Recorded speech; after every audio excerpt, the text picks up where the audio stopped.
حضرات، ہم میں سے ہر شخص کامیابی کی راہ کی جستجو میں ہے اور چاہتا ہے کہ ایسا راستہ مل جائے جس سے وہ فوز و فلاح پالے، لیکن منزل مقصود تک پہنچانے والا راستہ کون سا ہے؟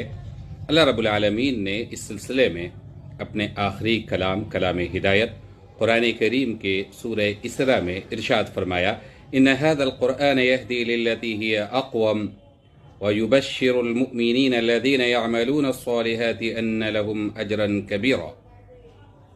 یقیناً یہ قرآن وہ راستہ دکھلاتا ہے جو سب سے زیادہ سیدھا ہے، اور جو لوگ اس پر ایمان لا کر نیک کام کرتے ہیں انہیں یہ بشارت دیتا ہے کہ ان کے لیے بڑا اجر ہے۔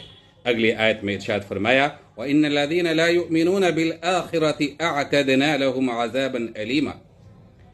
یہ قرآن